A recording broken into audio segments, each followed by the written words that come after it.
Bagaimana tanggapan Anda atas apa yang dikemukakan oleh Bapak JK? Makasih.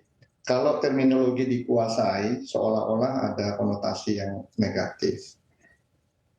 Faktanya adalah sebelum tahun 2015, pabrik pengolahan nikel di Indonesia itu hanya ada dua, dimiliki oleh PT Vale yang ada di Sorowako, di mana investornya adalah dari perusahaan dari Kanada, dan yang kedua adalah PT Antam.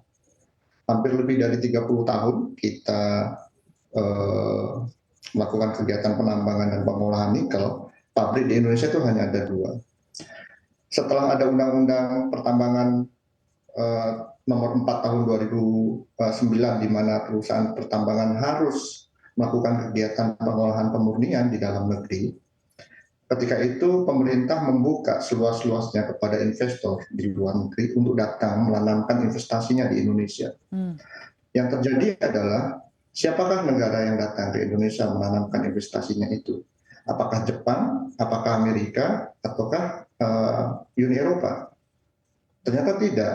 Yang datang adalah sebagian besar adalah perusahaan-perusahaan dari China yang kemudian datang membawa investasi beserta teknologinya untuk membangun pabrik pengolahan di Indonesia.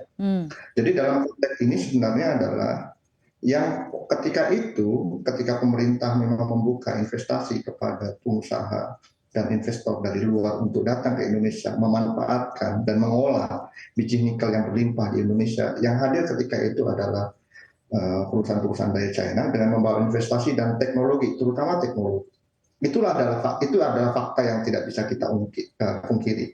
Dan sejak tahun 2017 hingga tahun 2022 yang lalu, investasi di bidang nikel, di pabrik pengolahan dan tambang nikel, itu sebesar hampir 17 miliar USD, di mana memang sebagian besar, hampir 90% itu adalah dari investasi asing. Itu faktanya. Tetapi pada saat itu sebenarnya pemerintah membuka peluang yang sama kepada semua investor dari luar untuk datang berinvestasi di Indonesia. Nah, faktanya seperti itu sebenarnya. Jadi konotasi bahwa itu dikuasai dalam arti yang yang negatif, saya tidak sepenuhnya setuju. Karena pada dasarnya pemerintah memberikan peluang yang sama kepada semua investor dari luar untuk menanamkan investasinya di Indonesia. Namun mengapa hanya China yang kerap berinvestasi di industri hilirisasi nikel ini, Pak, di mata beberapa pihak tersebut? Oke, yang menarik adalah China datang dengan sebuah teknologi yang secara investasi itu jauh lebih murah dibandingkan investasi yang ditawarkan oleh perusahaan-perusahaan dari Jepang maupun dari Eropa. Itu faktanya.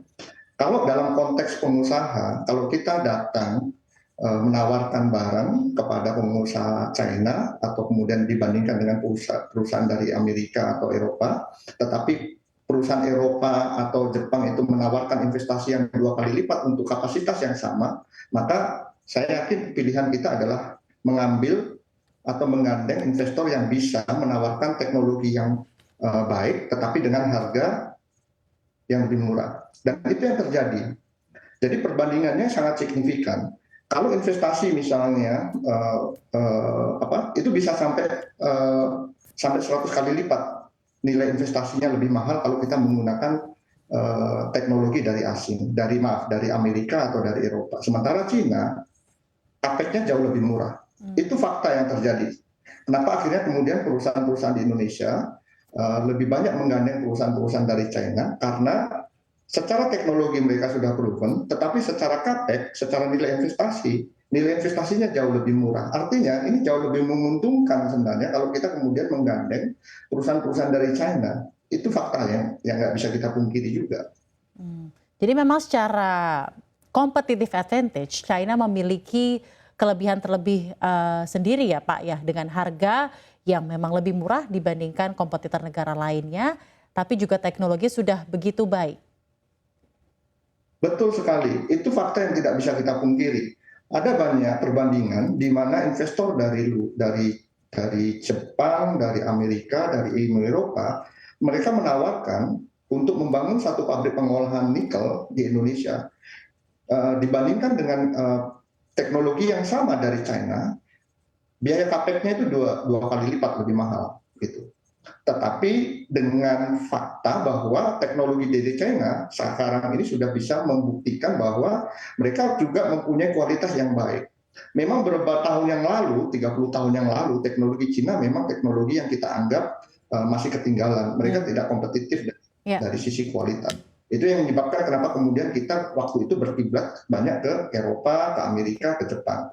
Gitu kan. Tetapi sekarang kebalik, gitu kan, kondisinya bahwa Cina ternyata mampu memprovide teknologi yang jauh lebih bagus, dan satu lagi, mereka bisa mengeksekusi pembangunan jauh lebih cepat dibandingkan dengan teknologi yang sama yang dibangun oleh perusahaan dari Eropa.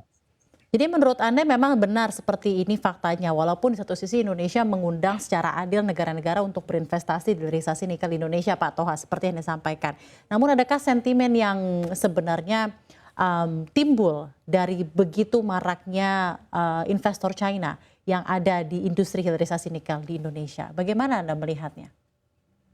Iya, kalau mengacu kepada data BKPM yang dirilis oleh BKPM beberapa tahun yang lalu, sebenarnya total nilai investasi yang masuk di Indonesia sampai tahun 2022, 34, hampir 35% itu sebenarnya dari Singapura.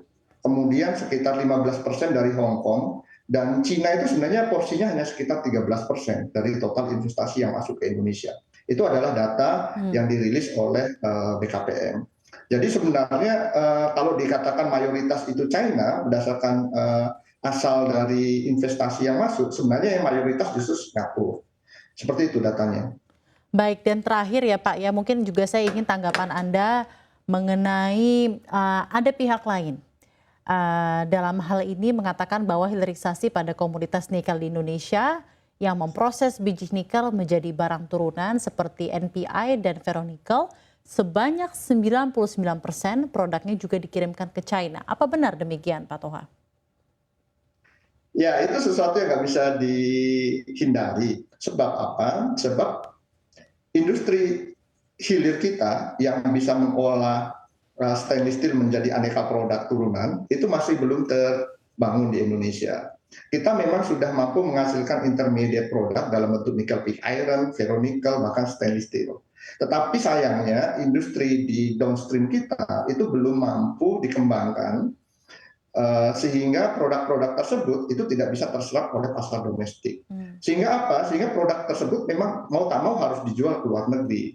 Jadi konteksnya adalah ini persoalan pilihan saja, karena di dalam negeri tidak ada pilihan terserapnya produk-produk tersebut, sehingga produk tersebut harus dijual ke luar negeri. Keluar negerinya dalam hal ini China, Pak Toha. Dalam hal ini keluar negerinya China dalam hal ini, Pak Toha. Tidak seluruhnya juga China sebenarnya. Ada beberapa pangsa pasar selain China, kita juga menjual itu ke India, ke Taiwan, kemudian juga ke Korea dan juga India. Artinya pasar ini adalah pasar yang bebas, siapapun yang bisa dan mau membeli produk kita, itu kita terbuka. Hanya saja memang kebetulan permintaan tertinggi dari produk-produk hasil pengolahan di Indonesia itu dari perusahaan-perusahaan dari China. Saya kira menjadi soal adalah bagaimana pemerintah saat ini mengembangkan industri di hilir yang mampu menyerap produk-produk intermediate dari kegiatan pengolahan nikel di Indonesia. Dan itu tugas pemerintah sebenarnya. Sehingga apa? Sehingga porsi penjualan produk-produk intermediate produk tersebut itu bisa dikurangi untuk dijual ke luar negeri. Karena apa? Karena produk di industri di dalam negeri itu sudah berkembang. Sepanjang industri di hilir tidak berkembang, ya mau tak mau keseluruhan dari produk yang dihasilkan oleh pabrik pengolahan nikel di Indonesia akan diekspor.